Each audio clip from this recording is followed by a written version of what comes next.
Community radio ബെൻസിഗറിൽ ഇപ്പോൾ കൊല്ലം അടയാളപ്പെടുത്തുന്നു. തയ്യാറാക്കി അവതരിപ്പിക്കുന്നത് വല്യശാല രാജു. കൊല്ലത്തിന്റെ അഭിമാനമായ ഹാസ്യ സാമ്രാട്ട് ഇ.വി. കൃഷ്ണപിള്ള. പണ്ഡിതന്മാരെയും സാധാരണക്കാരെയും ഒരുപോലെ രസിപ്പിക്കാൻ പോന്ന സാഹിത്യ ശൈലിയായിരുന്നു ഇ.വി. കൃഷ്ണപിള്ളയുടേത്. സാമൂഹ്യ ജീവിതത്തിലെ മാലിന്യങ്ങൾ തുറന്നുകാട്ടാൻ ഇ.വി. കൃഷ്ണപിള്ള ഏറെ ശ്രദ്ധാലുവായി. നൈസർഗികമായ വാസനാ സമ്പത്താണ് ഇ.വിയുടെ വലത് സാഹിത്യത്തിന്റെ കരുത്ത്. മലയാളത്തിലെ ഹാസ്യ സാഹിത്യകാരന്മാരിൽ പ്രമുഖൻ, എഴുത്തുകാരൻ, നടൻ, പത്രപ്രവർത്തകൻ, അഭിഭാഷകൻ, രാഷ്ട്രീയ നേതാവ് എന്നീ നിലകളിൽ വൈവിധ്യമാർന്ന വ്യക്തിത്വത്തിന് ഉടമയാണ് ഇ.വി. കൃഷ്ണപിള്ള. കൊല്ലം ജില്ലയിൽ കുന്നത്തൂർ താലൂക്കിൽ ഇഞ്ചക്കാട്ട് പുത്തൻ വീട്ടിൽ കല്യാണിക്കുട്ടി അമ്മയുടെയും കുന്നത്തൂർ വക്കീൽ പപ്പുപിള്ളയുടെയും മകനായി 1894 സെപ്റ്റംബർ മാസം 14-നാണ് ഇ.വി. കൃഷ്ണപിള്ള ജനിക്കുന്നത്. ചെറുപ്പത്തിൽ തന്നെ സാഹിത്യവാസന ഉണ്ടായിരുന്ന ഇ.വി. കൃഷ്ണപിള്ള 1918 തിരുവനന്തപുരം മഹാരാജാസ് കോളേജിൽ നിന്ന് മലയാളം BA പരീക്ഷ പാസ്സായി. കുറെ കാലം ഹജൂർ കച്ചേരിയിൽ ക്ലർക്കായും കൽക്കുളം അസിസ്റ്റന്റ് തഹസിൽദാരായും ജോലി നോക്കി. തിരുവനന്തപുരം ജീവിതത്തിനിടയിൽ സാഹിത്യകാരനായ C.V. രാമൻപിള്ളയുമായുള്ള അടുപ്പം ഇ.വിയുടെ സാഹിത്യ വാസനയെ പരിപോഷിപ്പിച്ചു. 1919 C.V. രാമൻപിള്ളയുടെ മകൾ മഹേശ്വരി അമ്മയെ വിവാഹം കഴിച്ചു. 1924 BL പരീക്ഷ പാസ്സായി. വക്കീലായി ഇ.വി. കൃഷ്ണപിള്ള പ്രാക്ടീസ് തുടങ്ങി. എല്ലാ വിധത്തിലും നിരങ്കുശമായ ജീവിതം നയിക്കാൻ ഇഷ്ടപ്പെടുന്ന ഇ.വി. സാഹിത്യത്തിലാണ് കൂടുതൽ ശ്രദ്ധ കേന്ദ്രീകരിച്ചത്. വക്കീൽ പണിയുമായി ബന്ധപ്പെട്ട് കൊല്ലത്ത് താമസിക്കുമ്പോൾ മലയാളി പത്രത്തിന്റെ പ്രസിദ്ധീകരണവുമായും ഇ.വി. കൃഷ്ണപിള്ള ബന്ധപ്പെട്ടിരുന്നു.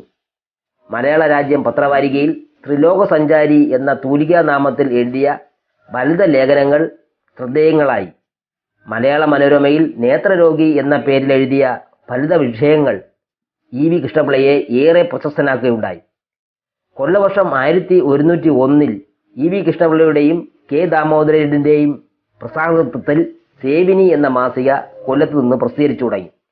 സീതാലക്ഷ്മി, രാജാ കേശവദാസൻ, രാമരാജ്യ പട്ടാഭിഷേകം, പ്രണയ കമ്മീഷൻ, വിസ്മൃതി, ബാഷ്പവർഷം, കേളി സൗധം, കള്ളപ്രമാണം, BA മായാവി, ഇരവിക്കുട്ടിപ്പിള്ള, വിവാഹ കമ്മട്ടം, മായാമനുഷ്യൻ, വീരമഹത്വം, ഗുരുസമക്ഷം, ബാലലീല, ഭാസ്കരൻ, സുഖജീവിതം, കോൺഗ്രസ് ചിന്തകൾ, MLC ജാഥകൾ, EV കഥകൾ, കവിത കേസ്, പോലീസ് രാമായണം, ചിരിയും ചിന്തയും, ജീവിത സ്മരണകൾ എന്നിവയാണ് ഇ.വി. കൃഷ്ണപിള്ളയുടെ പ്രധാന കൃതികൾ.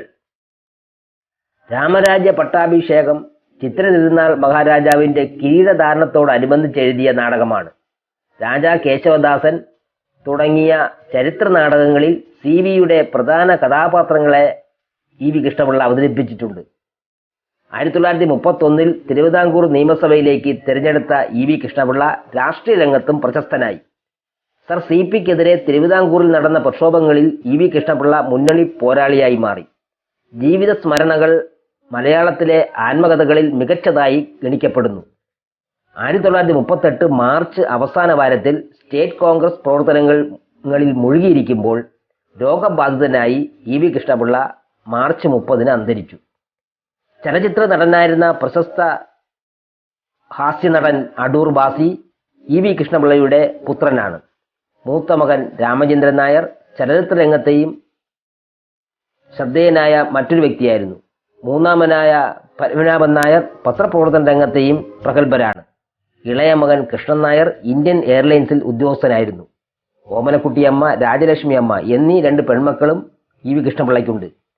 ഇ.വി. കൃഷ്ണപിള്ളയുടെ കൃതികൾ സമാഹരിച്ച് ഇ.വി. കൃതികൾ എന്ന പേരിൽ DC ബുക്സ് പ്രസിദ്ധീകരിച്ചിട്ടുണ്ട്. കമ്മ്യൂണിറ്റി റേഡിയോ ബെൻസിഗറിൽ ഇതുവരെ കേട്ടത് കൊല്ലം അടയാളപ്പെടുത്തുന്നു. തയ്യാറാക്കി അവതരിപ്പിച്ചത് വല്യശാല രാജു.